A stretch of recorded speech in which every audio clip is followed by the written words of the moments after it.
October 19th should be the one date that is seared into your brain this year. Seriously, there is no reason that you should forget October 19th, because on October 19th, a federal election is taking place. And on October 19th, you, like all proud Canadians, should be making your way down to your local school, rec center, or wherever you need to be to cast your vote. So long as you're in a place with a ballot and a box on October 19th, everything will be grand. When I think about government and the election, I am baffled at how we've arrived in our current state. Stephen Harper is still in office, and I don't understand why. Not because I find him insufferable and underqualified, but because it seems that every person I meet feels this way. Everyone seems to have something incredibly negative to say about our Prime Minister. It makes me wonder how such a man got elected and even re-elected in the first place. In 2011, the Conservative Party was elected by less than 25% of eligible voters. Of these 24.3 million eligible voters, 9.4 million decided not to vote at all, leaving roughly 39% of votes unaccounted for.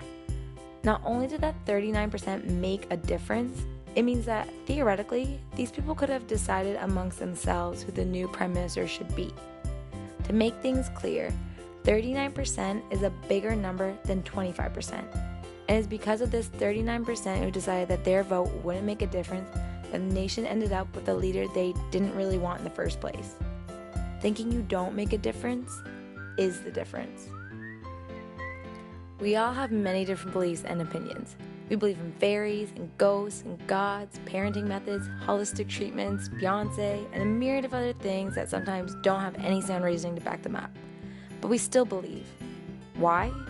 Because whether we're right in our beliefs or not, there's no harm in simply believing, in trying. Take religion, for example.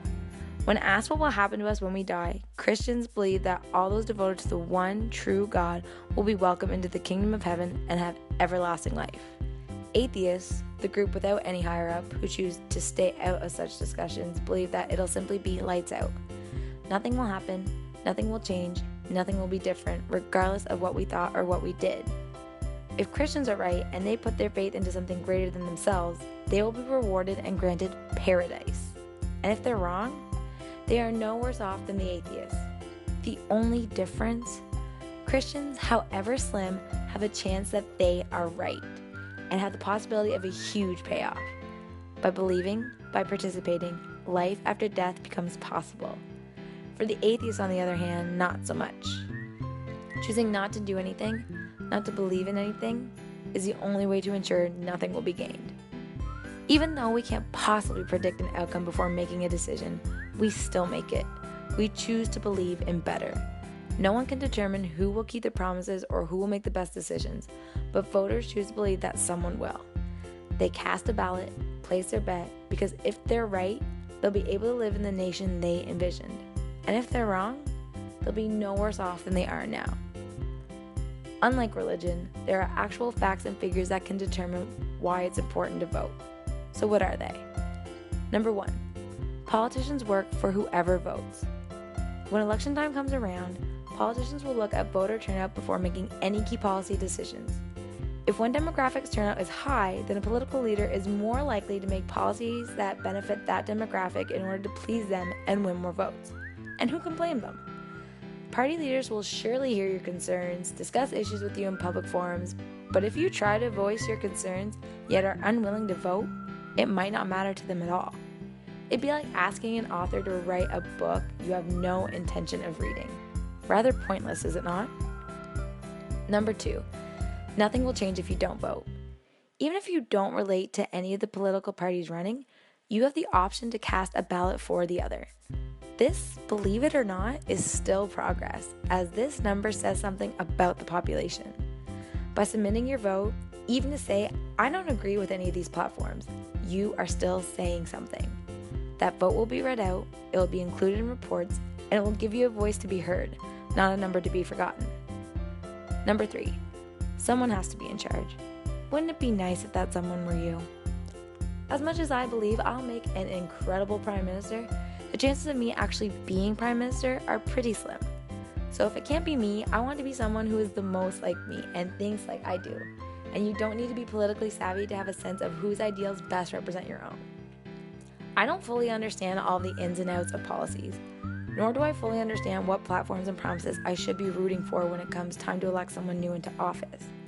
But thankfully, in a world of uncertainty and what the hell are they talking about, there's an app for that. By answering a few questions, this quiz will tell you which party is most like you. If the only thing you do for the election this year is follow the link shown, take the test, and cast your vote on October 19th based on its outcome, then yay! Go you! You've contributed to society.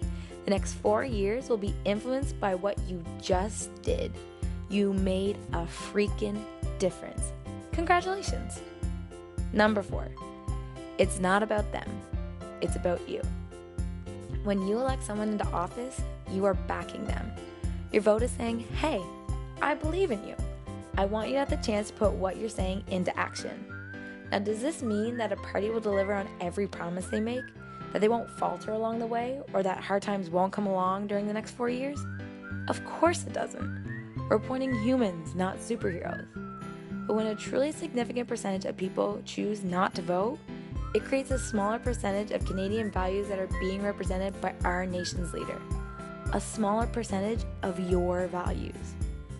The only way to be heard is to cast your vote. Politicians will work for whoever votes.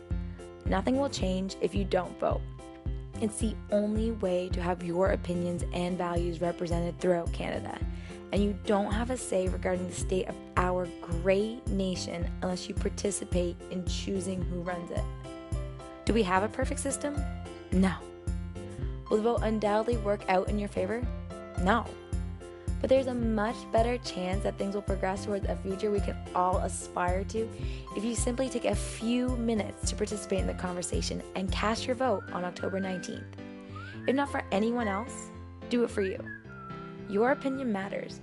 You are Canadian and your voice deserves to be heard.